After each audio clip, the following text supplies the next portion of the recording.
And I always say there's something called a cold call cadence. It's like a runner's high, right?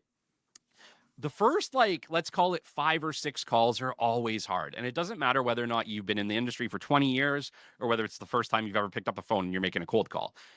Everybody experiences it. The secret is to Mm. get past those 5 or 6 calls as quickly as humanly possible and then just keep going because they get easier and easier and easier each time. Typically, when I sit down to make cold calls, I don't sit down to make 6 cold calls.